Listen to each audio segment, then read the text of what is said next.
Stage पे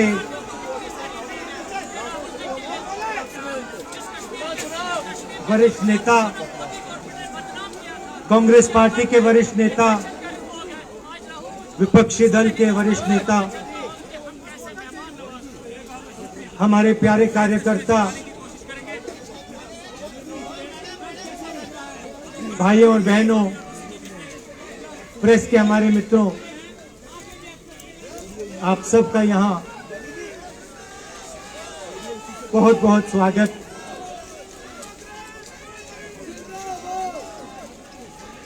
आप आज यहाँ बर्फ में खड़े हैं, मगर आप में से किसी को सर्दी नहीं लग रही।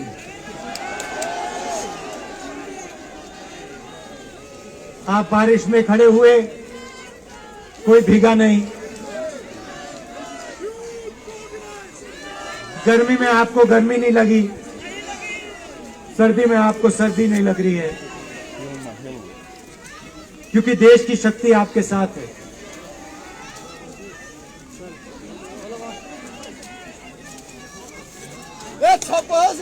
प्रियंका की बात मैं सुन रहा था। प्रियंका ने कहा मेरे मैसेज के बारे में,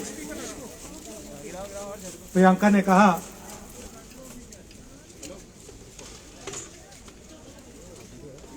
नॉर्मली होता नहीं है, मगर मेरे आंख में आंसू आए।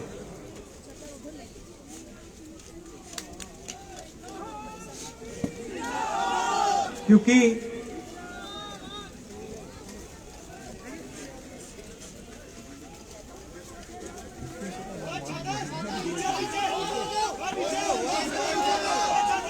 मैं कन्याकुमारी से चला, शुरुआत की और पूरे देश में हम पैदल चले। मैं सच बताऊं, आपको अजीब लगेगा, मगर मैं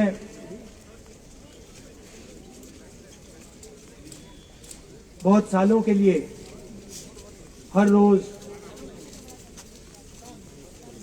8-10 किलोमीटर दौड़ता हूं। तो मैंने सोचा था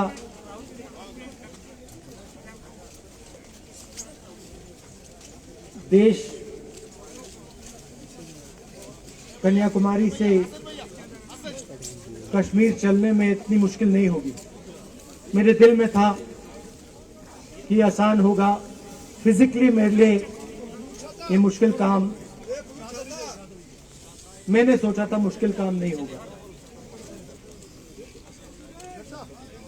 शायद मैं काफी वर्जिश करता हूं, थोड़ा सा अहंकार आ गया, जैसे आ जाता है।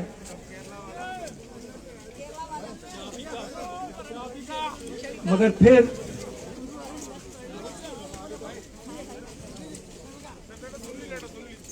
बात बदल गई। जब मैं छोटा था,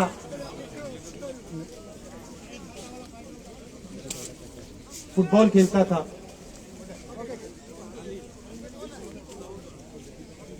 और कॉलेज में जब मैं फुटबॉल खेल रहा था, एक बार मुझे बहुत जोरों से घुटने में इंजरी हुई थी।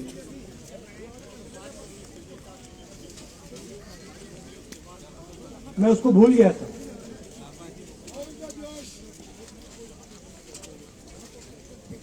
घुटने में दर्द नहीं होता था, भूल गया था उसको,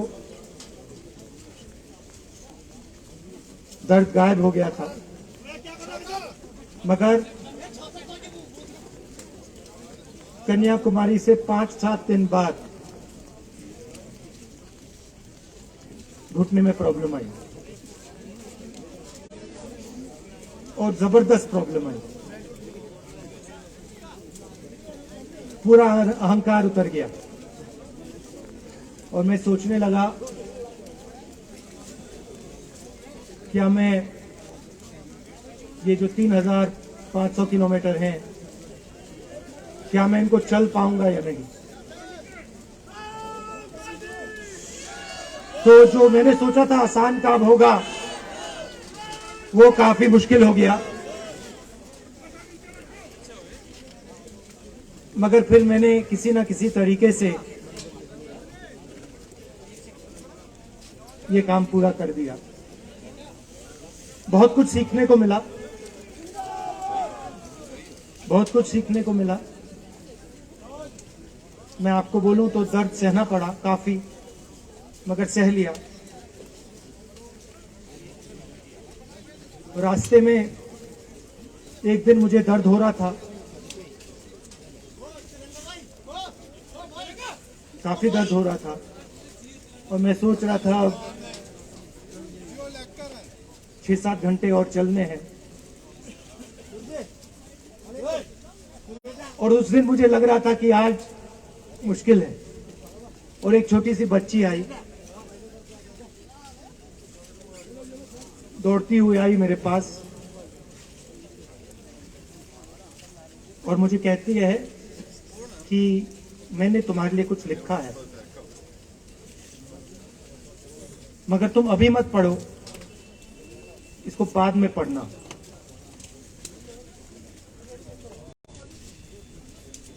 और फिर वो मुझे गले लग के भाग गई। फिर मैंने सोचा अब पढ़ता हूं क्या लिखा है।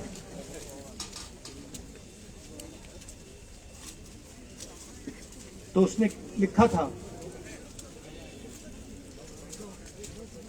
कि मुझे दिख रहा है कि आपके घुटने में दर्द है, क्योंकि आप जब उस पैर पे वजन डालते हो तो आपके चेहरे पे दिखता है कि दर्द है। मगर मैं आपको बताना चाहती हूँ कि मैं आपके साथ कन्याकुमारी नहीं चल सकती हूँ, क्योंकि मेरे माता पिता नहीं चलने दे रहे हैं। मगर मैं दिल में आपके साथ, आपके साइड में चल रही हूँ, क्योंकि मैं जानती हूँ कि आप अपने लिए नहीं चल रहे हो, आप मेरे लिए चल रहे हो, और आप मेरे भविष्य के लिए चल रहे हो।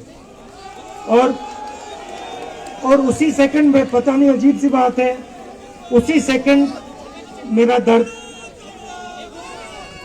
उस दिन के लिए गायब हो गया।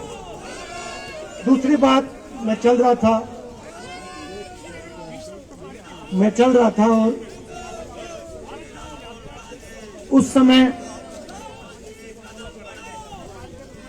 उसी समय वहां पे थोड़ी सर्दी बढ़ रही थी। सुबह का समय था और 4 बच्चे आए।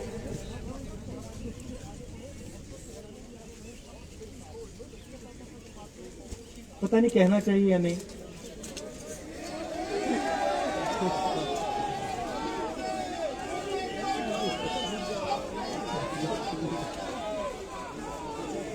तो कह देता हूं। छोटे से बच्चे थे, भिखारी थे, भीख मांगते थे,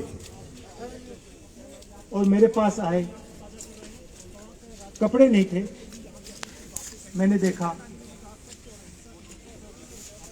शायद मजदूरी भी करते थे, तो थोड़ी मट्टी थी उन पे। खैर, मैं ये चीजें देखता नहीं हूं, तो मैं उनके साथ गले लगा, घुटनों पे गया, ऐसे उनको पकड़ा मैंने, क्योंकि मैं उनके लेवल पे रहना चाहता था। और फिर नहीं, सुनिए, मैं ये बात कहना नहीं चाह रहा था, मगर कह दूंगा। तो उनको ठंड लग रही थी, वो कांप रहे थे, शायद उनको खाना नहीं मिला था। छोटे बच्चे मजदूरी कर रहे थे।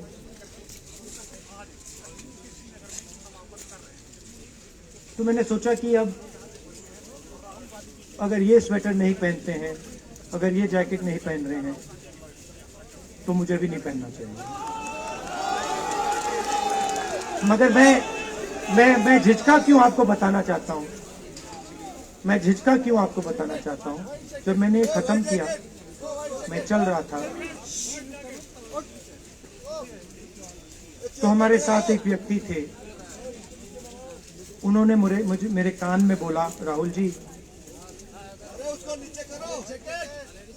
ये बच्चे गंदे हैं, इनके पास आपको ऐसे जाना नहीं चाहिए। तो मैंने उनसे कहा वो आपसे और मुझसे दोनों से साफ है।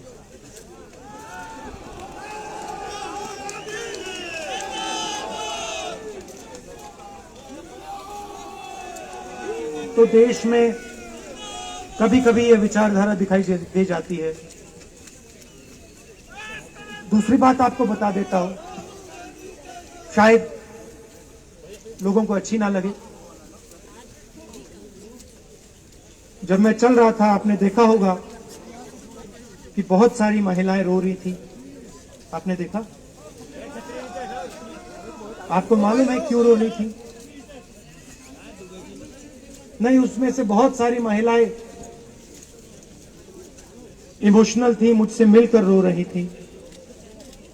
मगर उसमें बहुत सारी ऐसी भी महिलाएं थी जिन्होंने मुझे बोला कि उनके साथ बलात्कार हुआ है, उनको किसी ने मोलेस्ट किया है, उनके किसी रिश्तेदार ने उनको मोलेस्ट किया है। और जब मैं उनसे बोलता था, बहन मैं पुलिस को बताऊं, तो मुझे कहती थी, राहुल जी पुलिस को मत बताइए, हम चाहते हैं कि आपको ये बात मालूम हो, मगर पुलिस को मत बताइए, हमारा और भी नुकसान हो जाएगा। तो ये हमारी देश की सच्चाई है। ऐसी बहुत सारी और मैं कहानियां आपको बता सकता हूं।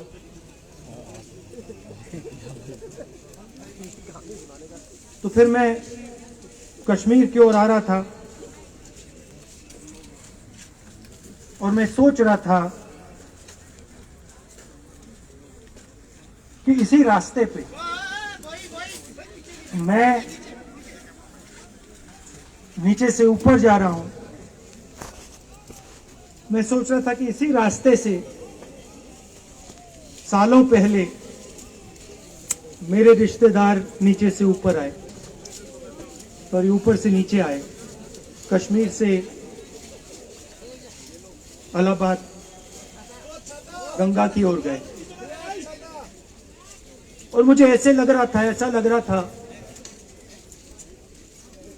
कि मैं वापस अपने घर जा रहा हूं।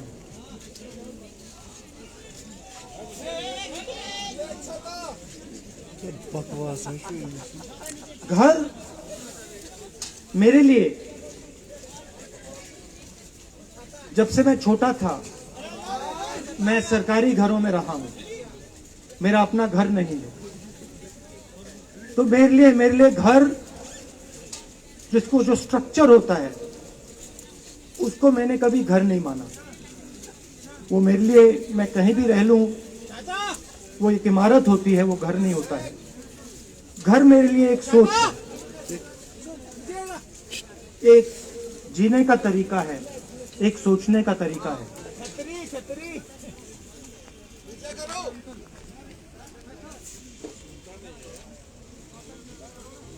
और यहां पे जिस चीज को आप कश्मीरियत कहते हो, उसको मैं अपना घर मानता हूं।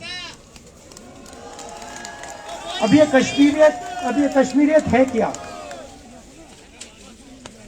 ये जो शिव जी की सोच है एक तरफ, और थोड़ी सी गहराई में जाएंगे तो उसको शून्यता कहा जा सकता है। अपने आप पर, अपने अहंकार पर, अपने विचारों पर आक्रमण करना, और दूसरी तरफ इस्लाम में जिसको शून्यता यहां कहा जाता है, वहां फना कहा जाता है। सोच वही है। इस्लाम में फना का मतलब अपने ऊपर आक्रमण, अपनी सोच पर आक्रमण, जो हम अपना किला बना देते हैं कि मैं ये हूं, मेरे पास ये है, मेरे पास ये ज्ञान है, मेरे पास ये घर है, उसी किले पर आक्रमण करना, वही है शून्यता, वही है फना। और इस धरती पे ये दो जो विचारधाराएं हैं,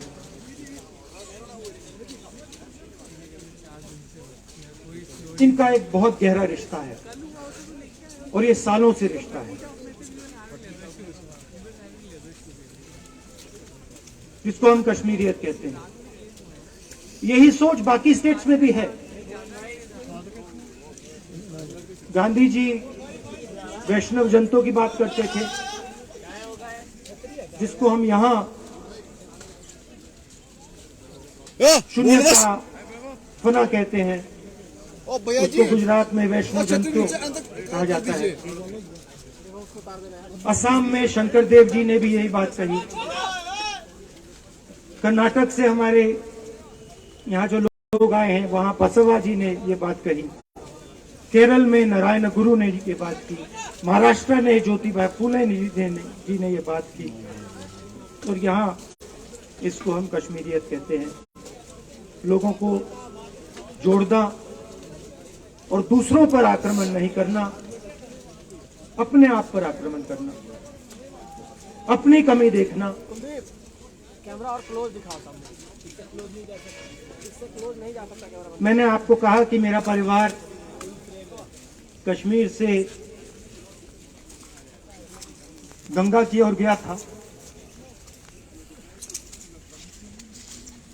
इलाहाबाद संगम के बिल्कुल किनारे वहां पास में हमारा घर है।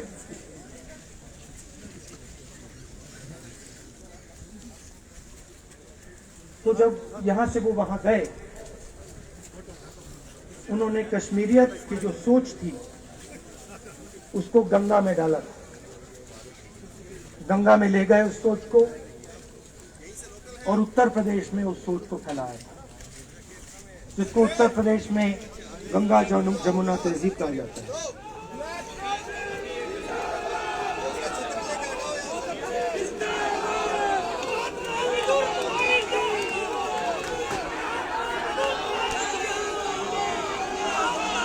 तो उन्होंने, मेरे परिवार ने छोटा सा काम, कोई बड़ा काम नहीं किया। जो आपने उनको सिखाया, जो जम्मू कश्मीर के लोगों ने उनको सिखाया, लद्दाख के लोगों ने सिखाया, हेलो, क्योंकि उसमें बौद्ध धर्म भी है, हेलो, उनके पास भी वही सोच, शून्यता की सोच उधर भी है। वो उसको ले गए और उस विचारधारा को, सोच को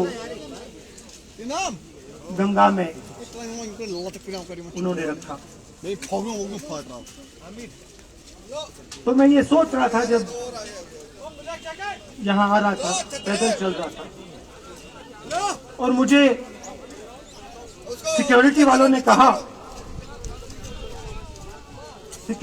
कहा था कि देखिए, आप पूरे हिंदुस्तान में चल सकते हो, जम्मू में भी चल सकते हो, मगर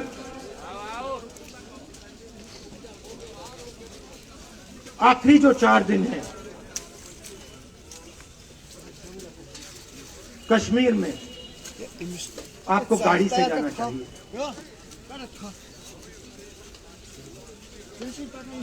वेणुगोपाल जी ने मुझे कहा पहले, और जो ऑर्गेनाइज कर रहे थे उन्होंने कहा। 3-4 दिन पहले एडमिनिस्ट्रेशन ने कहा कि देखिए, शायद डराने के लिए, कि देखिए अगर आप पैदल चलेंगे तो आपके ऊपर ग्रेनेड फेंका जाएगा। तो मैंने सोचा सुनिए, मैंने सोचा कि ऐसे करते हैं, मैं अपने घर वापस जा रहा हूँ, 4 दिन पैदल चलूंगा, अपने घर के जो लोग हैं उनके बीच में चलूंगा। और मैंने सोचा कि जो मुझसे नफरत करते हैं उनको क्यों ना मैं एक मौका दूं कि मेरी सफेद शर्ट का रंग बदल दें, लाल कर दें।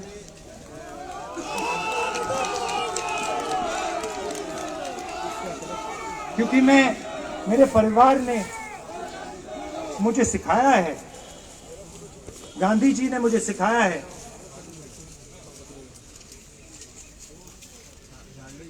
कि अगर जीना है तो डरे बिना जीना है, नहीं तो जीना नहीं है।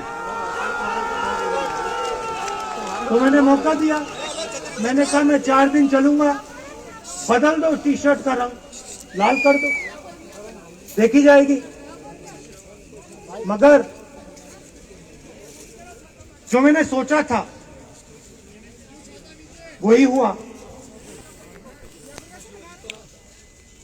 जम्मू कश्मीर के लोगों ने मुझे हैंड ग्रेनेड नहीं दिया, अपने दिल खोलकर प्यार दिया, गले लगे।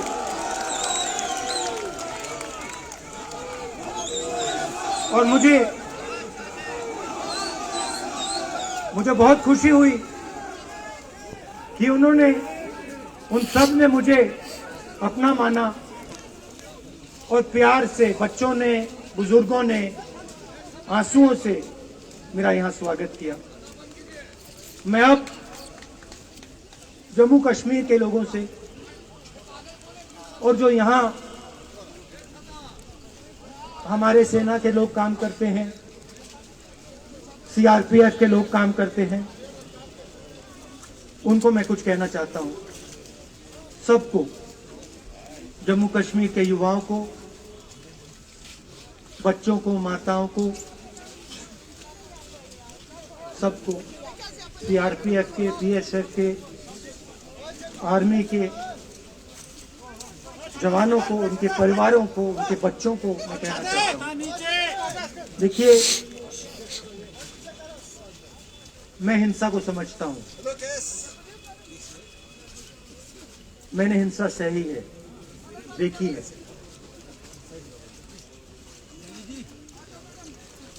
जो हिंसा नहीं सहता है, जिसने हिंसा नहीं देखी है, उसे ये बात समझ नहीं आएगी। जैसे मोदी जी हैं, अमित शाह जी हैं, आरएसएस के लोग हैं, उन्होंने हिंसा नहीं देखी।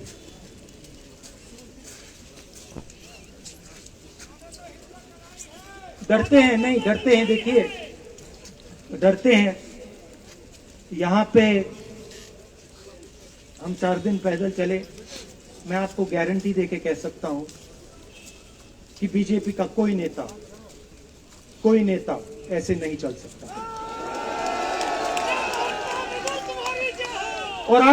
और इसलिए नहीं क्योंकि जम्मू कश्मीर के लोग, इसलिए नहीं क्योंकि जम्मू कश्मीर के लोग उनको चलने नहीं देंगे, इसलिए क्योंकि वो डरते हैं। खैर, मैं अपने जम्मू कश्मीर के लोगों को, युवाओं को, बुजुर्गों को और आर्मी के लोगों को, सीआरपीएफ, बीएसएफ लोगों को थोड़ा सा बताना चाहता हूं। देखिए, मैं जब 14 साल का था, स्कूल में था, सुबह ज्योग्राफी की क्लास में था, मैं पढ़ रहा था, सामने बैठा था और मेरी एक टीचर आई, अंदर आई और उसने कहा, राहुल तुम्हें प्रिंसिपल बुला रहा है। मैं बदमाश था, बहुत बदमाश था, जब छोटा था। बहन से पूछ सकते हो क्या क्या करता था मैं, अभी भी करता हूं।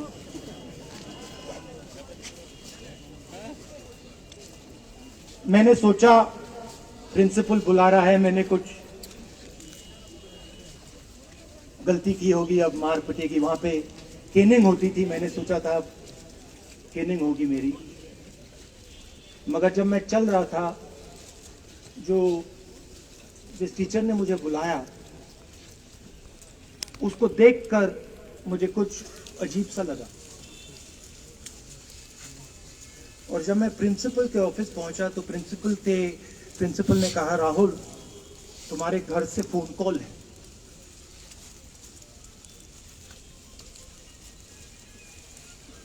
और जब मैंने उसके शब्द सुने मुझे पता लग गया कुछ गलत हो गया है। मेरे पैर कांपे और मैंने जैसे फोन अपने कान पे लगाया तो मेरे माँ के साथ एक औरत काम करती है, वो चिल्ला रही थी, राहुल दादी को गोली मार दी, दादी को गोली मार दी, दादी को गोली मार दी। 14 साल का था।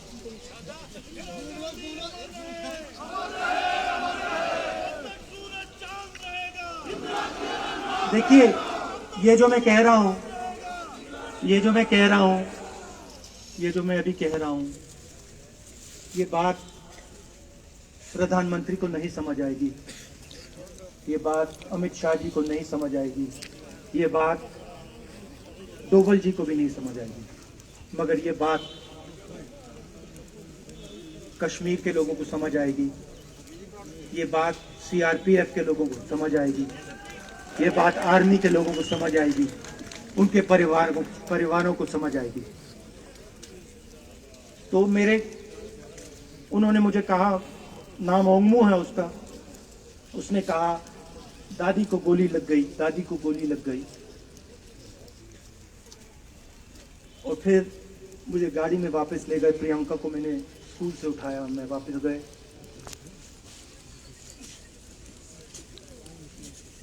और फिर मैंने वो जगह देखी जहां मेरी दादी का खून था।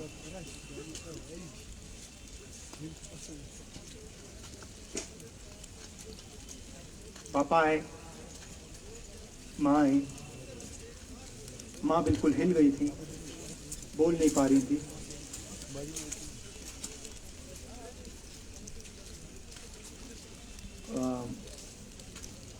हाँ,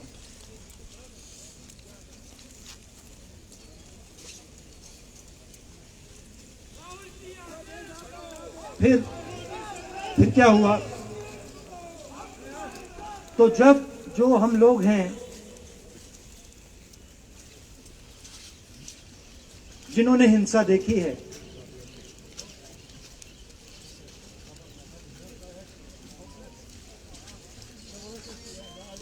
ये जो है ना, इसको हम बिल्कुल दूसरी तरीके से देखते हैं। ये आप सबके लिए टेलीफोन है, ये हमारे लिए सिर्फ टेलीफोन नहीं है।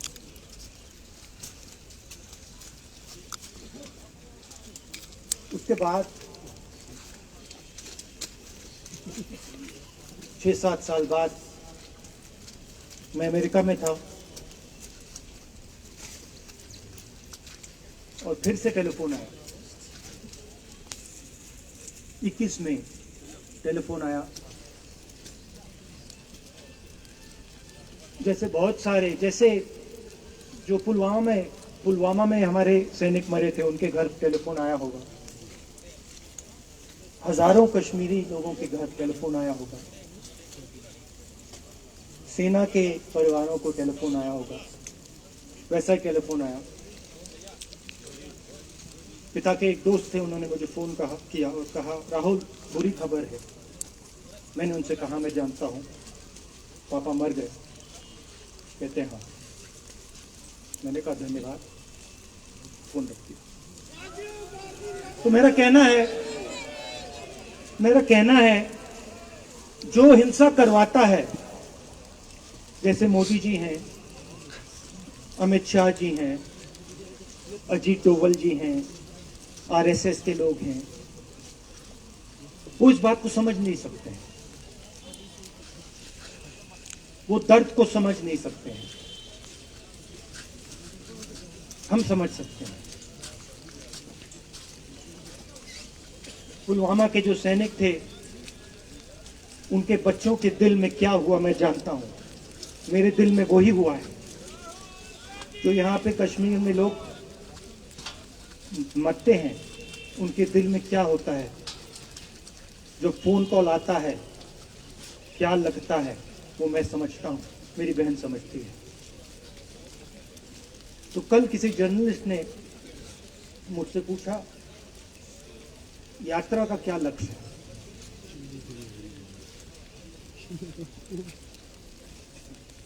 कहा कि यात्रा क्या अचीव करना चाहती है, जम्मू कश्मीर में क्या अचीव करना चाहती है।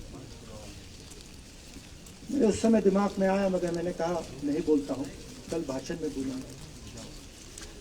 यात्रा का लक्ष्य है कि ये जो फोन कॉल हैं, चाहे ये आर्मी के हों, चाहे सीआरपीएफ के हों, चाहे ये कश्मीर के लोगों के हों, ये फोन कॉल बंद हो जाए।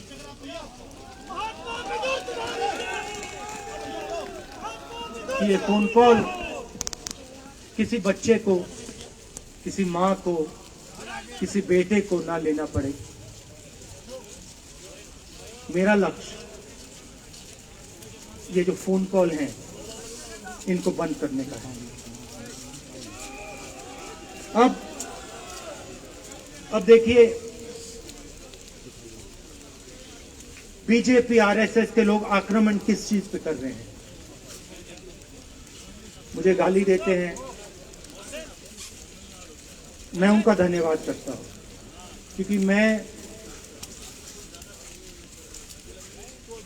मैंने आपको शून्यता की बात की, शिव की बात की, उसको मैं समझता हूं और मैं दिल से उनका धन्यवाद करता हूं कि जितना भी वो मेरे ऊपर प्रेशर डालें, जितनी भी गाली लगाएं, जो भी वो करें, उससे मैं सिर्फ सीखता हूं। तो मैं एक प्रकार से उनका धन्यवाद करता हूं। मगर जो मैंने आपको बात बोली पहली, चाहे वो कश्मीरियत है, चाहे वो वैष्णव जनतो है, चाहे वो शंकर देव जी हैं, बसवा हैं, नारायण गुरु हैं, तिरुवल्लुवर हैं, जो तमिलनाडु के बड़े पोएट हैं, फूले जी हैं, और जो कश्मीरियत हैं, ये इस विचारधारा पे आक्रमण कर रहे हैं। और ये जो विचारधाराएं हैं, ये इस देश की नींव है, इस देश की फाउंडेशन है। और आपने जो किया, जो यात्रियों ने किया, हम सब ने किया, इस विचारधारा की रक्षा के लिए किया है। मैंने ये काम अपने लिए नहीं किया, मैं ऐसा काम अपने लिए कभी कर ही नहीं सकता। मैंने ये काम हमारे कांग्रेसी मित्रों को ये अच्छा ना लगे, मगर मैंने ये काम कांग्रेस पार्टी के लिए भी नहीं किया है। मैंने ये काम, और हम सब ने ये काम हिंदुस्तान की जनता के लिए किया है। और हमारी कोशिश है कि जो विचारधारा इस देश की नींव को तोड़ने की कोशिश कर रही है, जो विचारधारा इस देश की नींव को तोड़ने की कोशिश कर रही है, उसके खिलाफ हम खड़े हों, मिलकर खड़े हों, नफरत से नहीं, क्योंकि वो हमारा तरीका नहीं है, मोहब्बत से खड़े हों। मैं जानता हूं कि अगर हम मोहब्बत से खड़े होंगे, प्यार से बात रखेंगे, तो हमें सफलता मिलेगी। और उनकी जो विचारधारा है, उसको हम सिर्फ हराएंगे नहीं, मगर उस विचारधारा को हम उनके दिलों से निकाल देंगे। तो आपने, देश की जनता ने हमारा समर्थन किया। हमारी कोशिश है कि हमें, बीजेपी ने एक जीने का तरीका, राजनीतिक तरीका दिखाया है। हमारी कोशिश है कि हम एक और तरीका जो हिंदुस्तान का तरीका है, मोहब्बत का तरीका है, वो हम देश को दिखाएं, हम देश को याद दिलाएं कि हिंदुस्तान मोहब्बत का देश है, इज्जत का देश है, भाईचारे का देश। तो हमने जो कहा था, छोटा सा कदम लिया है, बड़ा कदम नहीं है। नफरत के बाजार में मोहब्बत की दुकान खोलने की कोशिश की। धन्यवाद। जय हिंद। राहुल गांधी, राहुल गांधी।